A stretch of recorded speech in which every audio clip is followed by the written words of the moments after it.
Well, hello there guys, welcome to another Ultimate Admiral Age of Sail video. Today we're going to be taking a look at another campaign, and it's just recently been released, the American campaign, Don't Tread on Me. So our mission is to organize our naval forces and lead them to victory, helping to establish the USA as a free nation. Freedom. I learned this lesson while still a boy. In Scotland, my family rebelled against the English tyrants. My father was killed in the fighting. They searched for me.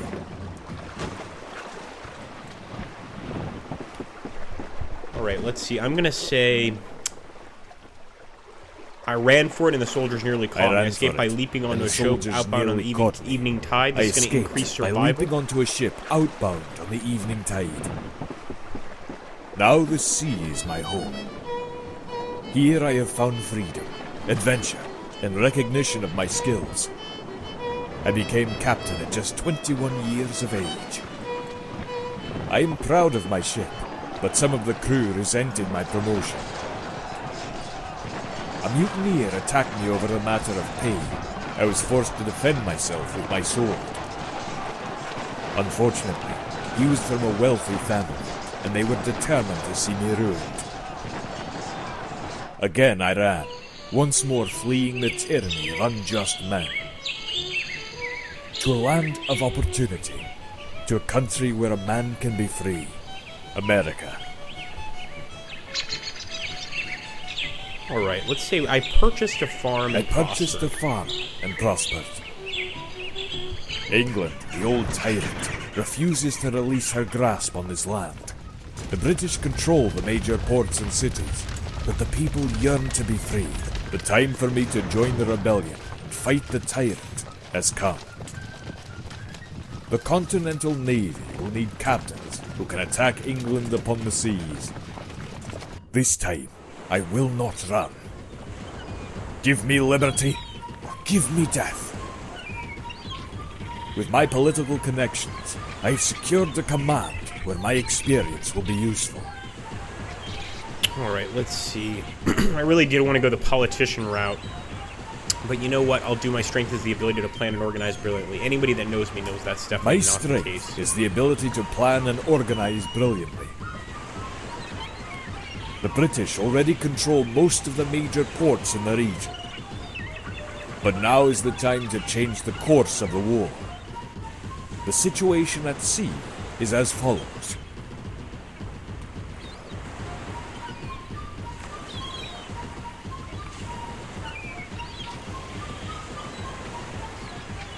This is going to make the difficulty settings. Let's keep things at neutral, medium. Royal Navy support of their expeditionary forces is inevitable. Our spies' report about the British expeditionary forces suggest. And we'll do again for the land battles as well. Significant British expeditionary forces. I'm probably going to regret this later. Victory, glory, and a great future lay ahead.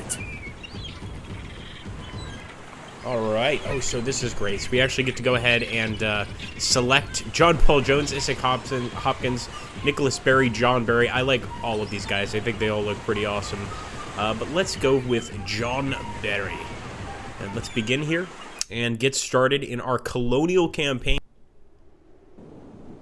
Alright, after 2 weeks we have reached the shores of our home. Our voyage was quiet and calm. Our French friends even provide us an escort by hiding under a false flag. Look at those ships. The British Navy is here in great force. Alright, this is not good, guys. Only a little obstacle, the British patrol ships. So we need to destroy British patrol ships and reach the safe zone. So let's get to it, folks.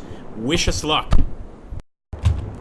Here we go, guys. Time to repel boarders. Now, we have 82 sailors on board this ship.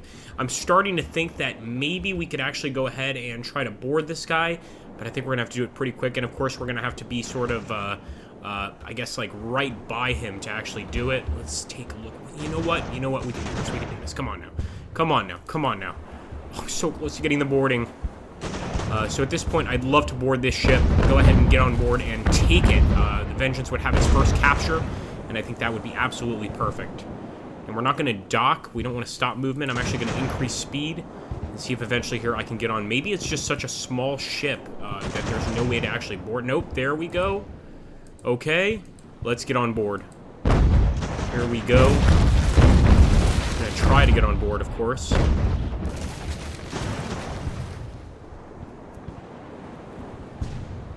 There we go. Yep, we've grappled. Not the greatest grapple in the world, but it's going to have to do, guys. In the meantime, we are moving the Earlston forward, of course. And we're going to have to deal with some more enemies here pretty soon that are approaching there on our eastern side.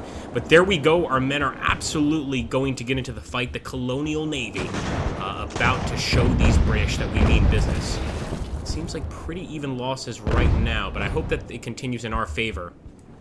Because we do have more men here on the ship. More sailors, and Earlston here, you can see it has what seems to be quite a lot of crew on board, 146. Let's go ahead and also pick up some wind here while that's going on, and let's get back to the fight at hand.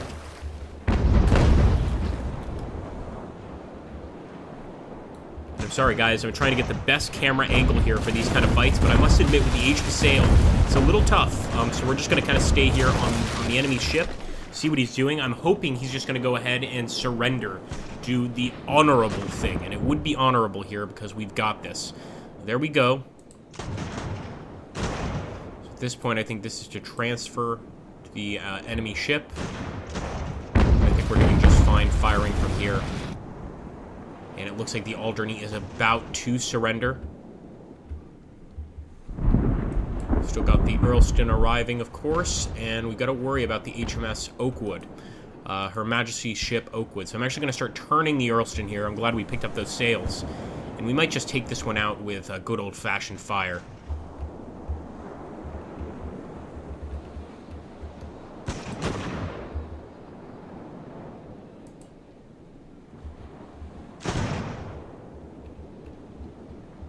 Wonder if we can obviously cut the ropes and disengage. We don't want to do that. But if we docked with the ropes on, would that force them to stop and then we could actually board? I don't think it makes a difference because right now we're doing quite well, but something to consider for future fights. Come on, our Earlston has way more men. It looks much more terrifying than the British ship here approaching.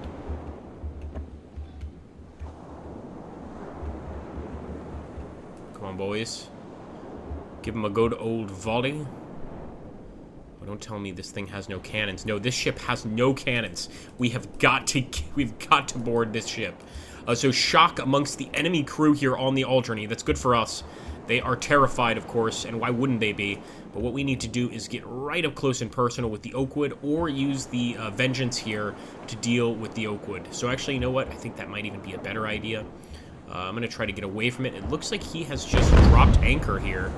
Yeah, I think he's trying to help his buddy here on the Alderney.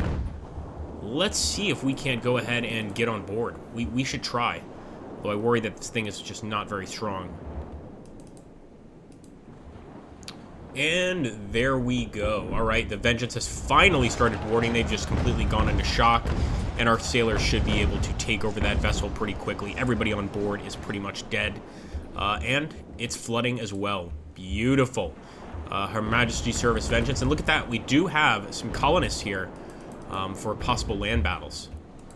So let's keep that in mind. I am going to try to catch up with this guy, but I don't think we will. I think we just need to use the Vengeance right now to... yeah, let's cut her loose. We need to use the Vengeance right now to destroy the Oakwood. But did you guys see that? How we can now cut that ship loose? It's useless to the enemy. It's useless to us as well. And just about everybody on board was killed. Not sure we even took any real prisoners. With the Easton, we're going to keep heading for the safe zone over here. Although I have to tell you, it doesn't seem too safe. I hope those aren't British ships.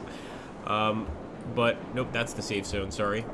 But we're going to head this way and try and, of course, get into the safe zone with both of our ships. And it is confirmed that the Vengeance does have crew on board. Now, the whole thing here, it's just telling us Earlston must reach the safe zone. But in the last mission when we played as the British, we failed the mission because we didn't destroy certain ships, and I had never seen that on the requirements of the mission. So I am gonna continue going with the Earlston. Let's do that, but I'm still gonna keep chasing this guy with the Vengeance. Let's just hope that no other ships show up and completely ruin my plans. That would be pretty disappointing. On Vengeance, done a good job. I wonder if it would have been safer to go ahead and just, you know, destroy the ship. But as you can see, it's taking on water. It's filled with holes right now. I'm trying to get as close as possible here. Keep in mind, we are still in early access, so there's a lot of work to be done. But you can actually see holes all over the front of this ship. And all that crew on top just completely gone. Now here we go. This is where the Vengeance can actually start engaging the Oakwood. We're going to turn quickly. Earlston is still on his way, full speed ahead, but not exactly the fastest ship in the fleet. This is the first time we're standing up to the English, guys, so this is a big step in the right direction, of course. And don't forget, if you enjoy watching these videos, hit that like button, drop a comment down below, and of course, subscribe to this channel if you haven't already. And if you haven't, I mean, what is wrong with you? What is wrong with you, sir? Let's keep it up on the Oakwood. I think the Vengeance, even after a very, very vicious fight, will be able to take these guys on no problem. And again, the Vengeance is not the ship that needs to survive. The only one that needs to survive is the Earlston. I don't think I would risk an actual boarding in this situation unless I was to cut the enemy's forces down with some grape shot. And I'm not exactly in the mood for that. We'll just keep it up on standard shot. There she goes, guys. She is going down to Davy Jones' locker. That's really creepy up on top when you see the bodies as it goes down. It almost seems like there are ghosts on board that ship. That is pretty creepy little effect there. We're going to turn a little bit more with the Vengeance. Again, continue firing. But I am very tempted to switch firing type, I will admit that. You know what? Since the Vengeance has crew, I'm going to go ahead and turn around with it as well. Let's just hope that it's not a requirement in this mission to destroy the enemy ships.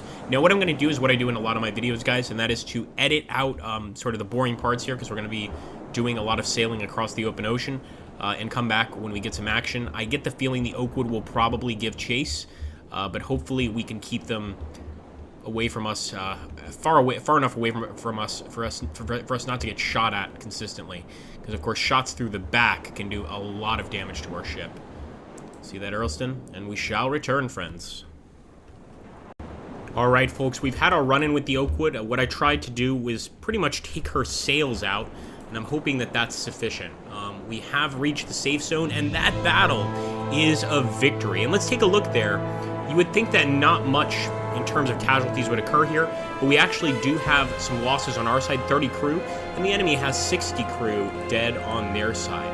Now the question is, do any of our officers actually get promoted? And John Barry, the midshipman, is promoted to sub-lieutenant. Let's see what the next part of the campaign holds in store for us. Battle, just kind of fun. We were able to deliver the required weapons for our attack of Boston. General Washington was pleased with the operation. He offered me to join the siege. I've got weapons and funds to form the 1st Continental Navy Marine Regiment. Now I'm going to recruit volunteers, give them muskets, and train them. The battle's going to be easy, and it will be a good experience for them. Wow, guys, we get a campaign map. That's so cool. So at this point, I guess we go ahead, we end the thing, but we can actually go ahead and play the Battle of Bunker Hill. That's what's going to be coming up next. An excellent battle. We've already actually done it once here on the channel. The Ultimate Admiral Age of Sail Continental Campaign. And I hope you guys will join us. Ooh, looks like maybe we need to head back to camp and try and raise some forces. And I liked this aspect. So I guess maybe we need to go ahead and purchase some actual men, perhaps. So we've got Lieutenant John Barry here. We can add to crew training. A bunch of different things we can add to here. Let's see. I want to increase John Barry's luck here, to be honest with you. Line infantry tactics we can purchase. Hopefully once we actually get into the fight, we can start improving things. Now, we can, of course, create certain units, and right now we just have militia, standard militia, just like the beginning of the actual Revolutionary War. And I'm guessing that once we get into the Battle of Boston, maybe we just fight with the forces given to us. But I want to see if there's some way for us to go ahead and purchase some additional units, as we've seen before. So ships, officers, this is what we need. Let's go ahead and hire Jeremiah Chandler. And maybe we'll get Jared Dooley. He's a midshipman. Land weapons. Looks like we have plenty of rifles in the armory. But there's plenty more here we need to do, of course, guys. Access to use Fusiliers. I'm absolutely going to have to use that. Because we're going to need those forces as soon as possible here. To really properly fight the English, let's say. Alright, so let's take a look here at the lieutenant. I see. So we've got sort of different things. We've got, of course, the crew lieutenant and the lieutenant for the troops. So here we could, of course, get some standard Fusiliers. This would be for the actual Earlston ship. But I'm not sure if that's what we want to go for now, or if we want to purchase Fusiliers separate from the actual ship itself. So anyway, guys, thank you so much for watching. I would love to do another episode. If you want me to do one, hit that like button, drop a comment down below. You know what you got to do. I'll catch you on the next one, and I hope you all have a really, really awesome new year.